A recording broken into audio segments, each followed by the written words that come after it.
ಏನಾಗುತ್ತೆ ನಮಗೆ ಮುಂದೆ ಬಂಧನಕ್ಕೆ ಕಾರಣವಾಗೋದಿಲ್ಲ. ಯಾವಾಗ ಬಂಧನಕ್ಕೆ ಕಾರಣವಾಗೋದಿಲ್ಲ ಮೋಕ್ಷಕ್ಕೆ ದಾರಿ ಸುಗಮವಾಗಿದೆ. ಆದ್ದರಿಂದ ನಾವು ಹರಿಕೃಪೆಯನ್ನು ಸಂಪಾದನೆ ಮಾಡಿಕೊಳ್ಳೋದು ಅತ್ಯಂತ ಅವಶ್ಯಕ. ಮೊದಲು ಸಗುಣ ಸಾಕಾರ ಬ್ರಹ್ಮನಾದ ಮಹಾವಿಷ್ಣು ಅಥವಾ ನಿಮ್ಮ ಇಷ್ಟ ದೇವತೆಗಳನ್ನು ಆರಾಧನೆ ಮಾಡಿದ್ರೇ ಮುಂದೆ ಗುರುವಾದ ನಿರ್ಗುಣ ನಿರಾಕಾರ ಪರಬ್ರಹ್ಮನನ್ನು ತಿಳಿದುಕೊಳ್ಳೋದಕ್ಕೆ ಸಾಧ್ಯ.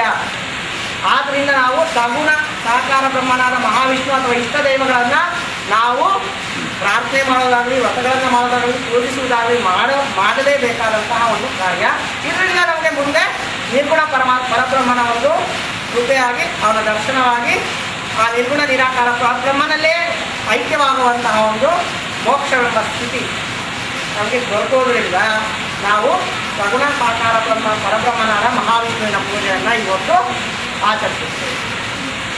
ಮತ್ತೆ ಇನ್ನೊಂದು ವಿಷಯ, ಕೃಪೆಯಿಂದ ನಮ್ಗೇನು ಸಿಗುತ್ತೆ ಅಂತ ಹೇಳಿದ್ರೆ ಗುರುಪಾದ ಸೇವೆ, ಅದು ಸಿಕ್ತು. ಗುರುಪಾದ ಸೇವೆ ಆದಮೇಲೆ ನಿರ್ಗುಣ ಕೊನೆಗೆ ನಮ್ಗೆ ಸಿಗ್ತಕ್ಕಂಥದ್ದೇನು, ನಿರ್ಗುಣ ನಿರಾಕಾರ ಪರಬ್ರಹ್ಮನಾದ ಗುರುವಿನ ದರ್ಶನ. ಇವೆರಡೂ ಆದಮೇಲೆ ನಮ್ಗೆ ಸಿಗೋದು ನಿರ್ಗುಣ ನಿರಾಕಾರ. ನಿರ್ಗುಣ ನಿರಾಕಾರ ಪರಬ್ರಹ್ಮ ಸ್ಥಿತಿಯಲ್ಲಿರ್ತಕ್ಕಂಥವ್ರು ಈಗ ನಮ್ಮ ಗುರುಗಳಾದಂಥ ಸದ್ಗುರು ಶ್ರೀ ರಾಮಾನಂದ ಗುರುಗಳು. ಅವರಿಗೆ ಇವಾಗ ದೇಹ ಇಲ್ಲ. ದೇಹವನ್ನು ಬಿಟ್ಟು ನಿರ್ಗುಣ ಸ್ವರೂಪರಾಗಿ, ನಿರಾಕಾರ ಸ್ವರೂಪರಾಗಿ, ಪರಬ್ರಹ್ಮ ಸ್ವರೂಪರಾಗಿ ಇರ್ತಕ್ಕಂಥ ಅವರ ದರ್ಶನದ ಭಾಗ್ಯ ಇವತ್ತು ನಮಗೆ ಸಿಗುತ್ತೆ. ಹೇಗೆ ಅಂದರೆ ಅದಕ್ಕಾಗಿ ಸುಮಾರು ಒಂದು ವಾರದಿಂದ ಶ್ರಮಪಟ್ಟು ನಿಮ್ಮ ಊರಿನವರೇ ಆದ ಪಂಚಮೀಶ್ವರಿ ಅವರು, ವೆಂಕಟೇಶ್ವರವರು ನನ್ನ ಜೊತೆಯಲ್ಲಿ ಕುತ್ಕೊಂಡು ಅವರ ಕೆಲಸ ಕಾರ್ಯಗಳನ್ನೆಲ್ಲ ಬಿಟ್ಟು ಒಂದು ವಾರ ಎಲ್ಲೆಲ್ಲೋ ಸುತ್ತಿ ಏನೇನೋ ಮಾಡಿ ಎಲ್ಲೆಲ್ಲೋ ಯಾರ್ಯಾರ ಮನೆಗೂ ಹೋಗಿ ನಮ್ಮ ದೊಡ್ಡ ಗುರುಗಳು ವಿಡಿಯೋ ಎಲ್ಲೆಲ್ಲಿದೆ ಅದನ್ನೆಲ್ಲ ತಗೊಂಡು ಅದರಲ್ಲಿ ಬೇಕಾದಂಥ ಹಲವಾರು ದೃಶ್ಯಗಳನ್ನು ತಗೊಂಡು ಒಂದು ವಿಡಿಯೋ ಮಾಡಿ ಇವತ್ತು ನಿಮ್ಗೆ ತೋರಿಸ್ಬೇಕು. ಈ ಆಷಾಢ ಮಾಸದಲ್ಲೇ ತೋರಿಸ್ಬೇಕು. ಗುರು ದರ್ಶನದಿಂದ, ಆ ಸಾಧು ದರ್ಶನದಿಂದ ಏನಾಗುತ್ತೆ ಅಂತ ಆಮೇಲೆ ಗುರುಗಳು ಹೇಳ್ತಾರೆ. ಆ ದರ್ಶನ ಭಾಗ್ಯ ನಿಮ್ಗೆ ಸಿಗಬೇಕು ಅಂತೇಳಿ ಒಂದು ವಾರ ನನ್ನ ಜೀವನದ ಕರ್ತವ್ಯನೇ ಅದು. ಆದರೆ ಅವ್ರಿಗೂ ಅದಕ್ಕೂ ಸಂಬಂಧ ಇಲ್ಲ. ಒಂದು ವಾರ ನಿಷ್ಕಾಮವಾಗಿ ನನ್ನ ಜೊತೆ ಶ್ರಮಿಸಿದ್ದಾರೆ. ಇವತ್ತಿಗೆ ಅದು ಪೂರ್ಣ ಆಗಿದೆ. ಆದರೂ ಸಂಪೂರ್ಣವಾಗಿಲ್ಲ, ಪೂರ್ಣ ಆಗಿದೆ. ಆ ವಿಡಿಯೋ ನೋಡುವಾಗ ನಾನು ಈಗಲೇ ಕೇಳ್ಕೊಳ್ತೀನಿ, ಪೂರ್ಣವೇನೋ ಆಗಿದೆ, ಸಂಪೂರ್ಣ ಆಗಿಲ್ಲ. ಯಾಕೆ ಅಂದರೆ ಒಂದು 5 ನಿಮಿಷ ಎಲ್ಲೋ ಒಂದು ಕಡೆ ತುಂಬ ಶೇಕಿಂಗ್ ಆಗುತ್ತೆ. ಅದನ್ನು ಅಡ್ಜಸ್ಟ್ ಮಾಡಿಕೊಂಡು ಪೂರ್ತಿ ವಿಡಿಯೋವನ್ನು ವೀಕ್ಷಿಸಬೇಕು. ಆಗ ಪುಣ್ಯವನ್ನು ನೀವು ಪಡ್ಕೋಬೇಕು ಅಂತ ಕೇಳ್ಕೊಳ್ತೀನಿ. ಈ ರೀತಿ ನಿರ್ಗುಣ ನಿರಾಕಾರ ಪರಬ್ರಹ್ಮ ಸ್ವರೂಪರಾದಂಥ ಸದ್ಗುರು ಶ್ರೀ ರಾಮಾನಂದರ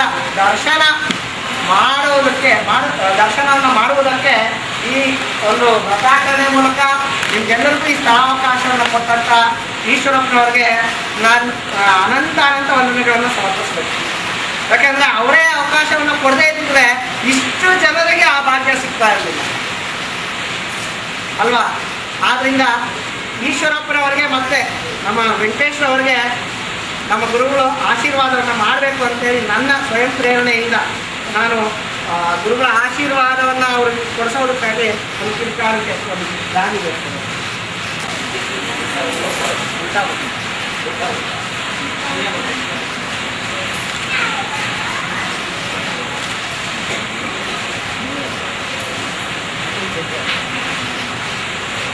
ಅದು ಇಟ್ಕೊಳ್ಳೇಬೇಕು.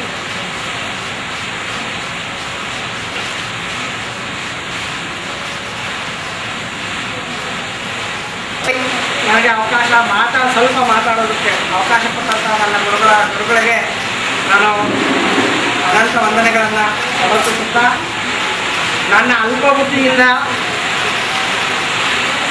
ಸಾಕಷ್ಟು ತಿಳ್ಕೊಳ್ಳೋದಿದ್ದು, ನಾನು ಇನ್ನೂ ಸಾಕಷ್ಟು ತಿಳ್ಕೊಳ್ಳೋದಿದ್ದರೂ ಸಹ ನನಗೆ ಅವಕಾಶ ಮಾಡಿಕೊಟ್ಟಿದ್ದಾರೆ. ನನ್ನ ಅಲ್ಪ ಬುದ್ಧಿಯಿಂದ ಮತ್ತು ನನಗೆ ಯಾವುದಾದ್ರೂ ವಾಗ್ದೋಷದಿಂದ ನಾನೇನಾದರೂ ತಪ್ಪು ಮಾತಾಡಿದರೆ ಅಥವಾ ನಿಮ್ಗೆ ಅರ್ಥವಾಗದೇ ಇರತಕ್ಕಂಥ ರೀತಿಯಲ್ಲಿ ನಾನು ಮಾತಾಡಿದರೆ ಅದನ್ನು ಕ್ಷಮೆಯನ್ನು ನಾನು ಯಾಚಿಸ್ತೀನಿ. ಯಾಕಂದರೆ ಇದೇ ಮೊದಲನೇ ಬಾರಿ ನಾನು ಮಾತಾಡ್ತಾ ಇದ್ದೀನಿ. ಮತ್ತು ಆ ವಾಗ್ದೇವಿಯ ಕೃಪೆಯಿಂದ ಶ್ರೀ ಗುರುದತ್ತನ ಮತ್ತು ಅಸ್ಮತ್ ಗುರುಗಳಾದಂಥ ರಾಮಾನಂದ ಮತ್ತು ನಮ್ಮ ಮಾತೃಶ್ರೀಯವರಾದಂಥ ನನ್ನ ಜ್ಞಾನಗುರುಗಳಾದಂಥ ನನ್ನ ಮಾತೃಶ್ರೀಯವರ ಕೃಪೆಯಿಂದ ಅವರೆಲ್ಲ ನನ್ನ ಅಂತರಾತ್ಮದಲ್ಲಿ ಕುಳಿತು ಅವರ ಪ್ರೇರಣೆಯಿಂದ ನಾನು ಮಾತಾಡಿದಂತಹ ಕೆಲವು ಒಳ್ಳೆಯ ಮಾತುಗಳೇನಾದರೂ ಇದ್ದರೆ ಅದನ್ನು ಸ್ವೀಕರಿಸಿ ಮಿಕ್ಕಿದ್ದನ್ನು ನೀವು ಹಂಸಕ್ಷೀರ ನ್ಯಾಯದಂತೆ ಬಿಟ್ಟು ನನ್ನನ್ನು ಆಶೀರ್ವದಿಸಬೇಕು ಅಂತ ನಾನು